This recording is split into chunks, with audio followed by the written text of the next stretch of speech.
Sir, मेरा जी नाम जी जी बोले। जयप्रकाश है। मैं बीएसपी का राष्ट्रीय उपाध्यक्ष रहा हूँ, नेशनल कोऑर्डिनेटर।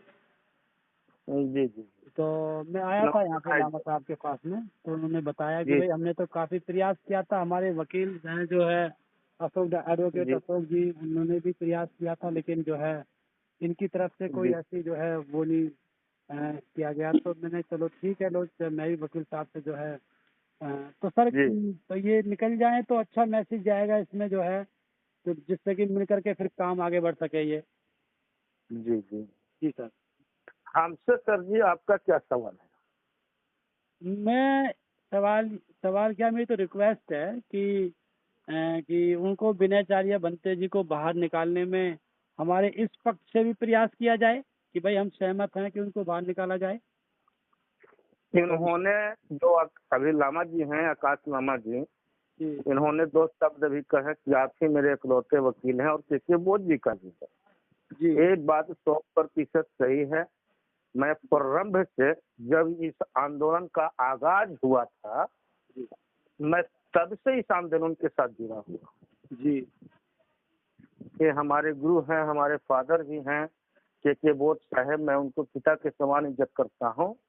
जी तो क्या हुआ, मैं आया और मैंने अपना बात रखा मंच से, मुझे बोलने के जो अवसर मिले, मैंने दो शब्द रख दिया, उसी का मैं अभी तक पालन कर रहा हूँ। जी भीष्माचार्य जी के द्वारा जो भी कृत्य हुआ, जो भी काम हुए, जी उनको फेसबुक से ही मैंने देखा, सोशल मीडिया से ही मुझे जानकारी हुई, लेकिन सबसे पहले जानकारी हमको लामा जी से हुई। जी और इन्होंने मुझसे विनम्रता पूर्वक कहा कि किसी भी हालत में उनको बचाने का काम कीजिए। जी मैंने अपनी ताकत लगा दिया, जी लेकिन क्राइम कुछ इस तरह से थे, एफआईआर में लिखे गए बात इस तरह से थे कि उनको जेल जाना तय था। जी और ये सारा कारनामा पुलिस ने किया है। मैं जी अपने स्तर से प्रयास कर रहा था। 14 तारीख की मुझे डेट याद आती है कि जी हमारे पास 15 भिक्षु और उपासक मिले थे। सारे घबराए हुए थे। मैंने अपने सीट पर सारे लोगों को बैठाया, पानी पिलाया, चाय वाय जो भी होता है, जी और मैं अपने स्तर से काम करना शुरू कर दिया। जी उसके बाद में 14 तारीख उनकी रिमांड हो जाती है, कस्टडी हो जाती है, जेल भेजे जाते हैं। तो मैं उनसे यही कहता हूं कि 15 तारीख को आपकी एफआईआर निकाल दी जाएगी, और जेल से पावर, एक सिस्टम है, पेपर है जिसको वकालतनामा कहते हैं, जी और जेल पर जो व्यक्ति जेल जाते हैं उनके जेल पर भेजा जाता है, जहां उनके हस्ताक्षर को जेल के पदाधिकारी द्वारा अभी प्रमाणित किया जाता है। जी आ गया यहाँ जेल पर जाने के लिए मैंने ऑनलाइन भी करवा दिया 3 लोगों का, जी लेकिन उनका जो पैरवी करने वाले लोग हैं, जी उनके जो पैरवीकार हैं, वो शायद हमको नहीं जानते। जी उनके मन में कई ऐसे सवाल थे जो हमारे मन को जो है प्रभावित कर रहा था। जी उनको ऐसे सवाल और ऐसी बातें हमारे सामने नहीं रखनी चाहिए थी। जी जो जरूरी नहीं है उसको क्यों रख रहे हैं? जी इसके अलावा जो है बहुत सारे बताएं कि हमको उन्होंने कहा, हमको सब सुनते रहे। तकलीफ हमको बढ़ गई जब अपने ही लोगों को उन्होंने आलोचना शुरू कर दिया, जी आरोप लगाना शुरू कर दिया। जी मैं चुपचाप सुनता रहा और अंतिम निर्णय यही लिया 16 तारीख को। जी 15 को मैंने एफआईआर निकाल दिया, पावर भेज दिया। 16 को करीब 10 बजे के आसपास में पावर आ भी गया। 17 को बेल फाइल हमको करना था। जी उसके बाद उनसे जो बात हुई, उनसे जो संवाद हुआ हमारी, उससे मैं बहुत प्रभावित हो गया, बहुत दुखी हो गया। जी ऐसे कैसे लोग बोलते हैं। अंतोगत्वा मैंने उनको फाइल दे दिया जी कि भंते जी आप ये फाइल ले लीजिए, शायद आपको बड़े वकील की जरूरत है। जी पहला दिन भी उन्होंने हमारे लिए 2 शब्द बोले थे, फिर भी मैं चुप हो गया था। दूसरा दिन भी उन्होंने बोला, फिर भी मैं चुप हो गया। लेकिन जब अपने ही लोगों पर आरोप प्रत्यारोप लगाते हैं, आप झूठी बातें करते हैं, तो मुझे तकलीफ होने लगा। जी ये तो बहुत ज्यादा हमारे हमको जो है मानसिक रूप से तो प्रभावित करते हैं। जी अंतोगत्वा मेरे पास 3 फाइल था, 3 एफआईआर था, जिसमें 2 बीनाचार्य जी का था और एक और कोई है राहुल करके, के राहुल या कुछ है। हाँ हाँ बनते इस जी करा फाइल में तैयार करके ऑलरेडी रखा था अपने पास में, बातें हो रही थी, इसी में उन लोगों ने जोर से बोला आज क्यों फाइल नहीं हुआ। मैंने कहा आज ही पावर आया है, कल होगा ना। इस बात को हमने देखा कि कुछ ज्यादा खींच रहे हैं और ज्यादा बोल रहे हैं। जी संक्षेप में मैं बता दूं, उन्होंने मुझे ये कहा कि आकाश लामा जो है पुलिस से मिल गया है, जीपीएमसी से मिल गया है और वो जो है उसका मेंबर बन गया है और आंदोलन को उन्होंने समाप्त कर दिया है।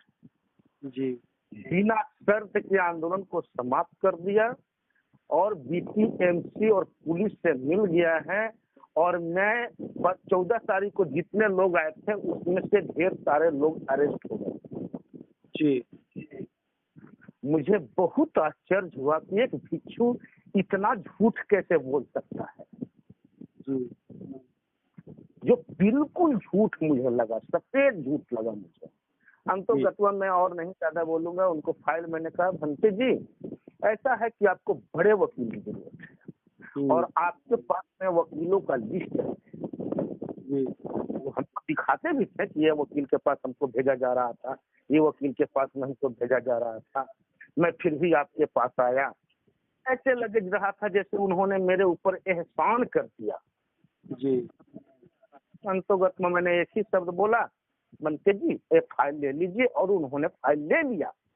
जी एक होता है कि नहीं भंते जी कहते हैं हमको कि वकील साहब हम लोग थोड़ा परेशान हैं, जाने अनजाने 2 शब्द निकल गए हमारे मुंह से, मैं इसके वापस लेता हूँ, लेकिन ये काम आप देखिए। ऐसा भी उन्होंने नहीं कहा। जी मुझे उनके व्यवहार से, स्वभाव से और संकेत से पता चला कि वो पहले से किसी वकील को तैयार किए हुए या किसी वकील के संपर्क में है। मैं भी तो कई सालों से, कई वर्षों से यहाँ काम कर रहा हूँ। अंतोगत वो चले गए हमारे पास, तो उसके बाद मुझे जानकारी नहीं है कि कौन काम कर रहा है, काम कितना तक पहुँचा है। आसपास के लोगों के द्वारा छोटी छोटी बातें हमको जानकारी मिलती है, लेकिन मैं उस पर पूरा भरोसा नहीं करता। जी जबकि आकाश लामा जी शायद मेरी आवाज को सुन रहे हैं, कई मर्तबा बोले हैं हमको कि अशोक जी थोड़ा अपने स्तर से नजर रखिएगा, थोड़ा देखिएगा और कुछ हो सकता है तो कीजिएगा। अभी भी मैं यही कहता रहा कि भंते जी के जब मेरे पास से फाइल चला जाता है तो मैं उस केस के बारे में सोचना बंद कर देता हूँ। जी सही तो सोच कर करेंगे क्या हम? जी फाइल आप ले गए, वकील कोई और ढूंढ लिए, अपने स्तर से आप काम कर रहे हैं या करवा रहे हैं, तो मैं क्या करूं? जी मैं क्यों सोचूं उसके बारे में? सही बात। जबकि उन्होंने मुझे मेरा नंबर व्हाट्सएप पे डाल दिया। मैं कॉल गिना तो नहीं, पर एक अनुमान मैं कह सकता हूं कि 15-20 लोगों ने मुझे अभी कल तक बात किया जी कि वर्धन साहब बीनाचार्य जी के केस का क्या हुआ, कब तक निकलेंगे। जी मैंने विनम्रता से इतना ही कहा कि मैं इस केस को अब नहीं देखता जी या मैं नहीं देखता हूँ, कोई और देखते हैं जो इसके बारे में मुझे कोई जानकारी नहीं। जी मैं एकदम निष्पक्ष आदमी हूँ, मैं परफेक्ट बोलता हूँ, परफेक्ट रहता हूँ। जी और मैंने भंते जी को बातचीत के क्रम में यही कहा था, भंते जी आप लोगों को इस तरह से बात नहीं करना चाहिए, इससे संगठन और धर्म को बदनामी होती है ना। जी आप मन की बात या घर की बात घर में रखो ना। जी जब मेरे जैसे अधिवक्ता के सामने आप इस तरह से बात कर रहे हैं तो और लोगों के सामने क्या कह रहे होंगे आप? जी उसमें से कुछ भिक्षु ऐसे थे, भिक्षु जो 15 तारीख को 14 तारीख को हमारे पास आए थे, 16 तारीख के पैंट शर्ट में आए हुए, मैं दंग रह गया। जी। घंटा 48 घंटा में ये परिवर्तन इतना कैसे हो गया? एक भिक्षु जो चिवर पहनता है वो 65 में आया है। मुझे बात खत्म नहीं हो रही और ये बात करता है इस तरीके से।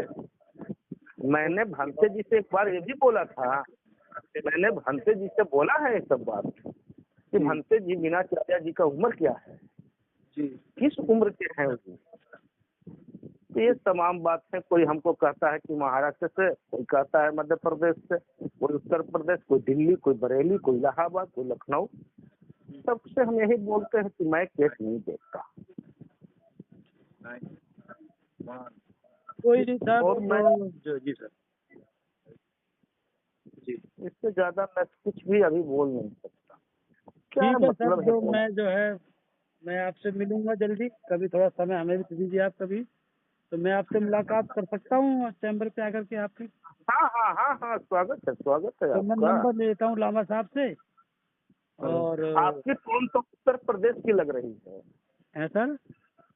आप तो उत्तर प्रदेश के रहने वाले हैं। हाँ हाँ, मैं भेंजी गांव के पास का ही हूँ, ग्रेटर नोएडा का हूँ मैं। मैं आपका टोन से समझ गया कि आप उत्तर प्रदेश के टोन। जी जी जी जी सर। आपकी आवाज की जो शैली है। जी सर, जी सर।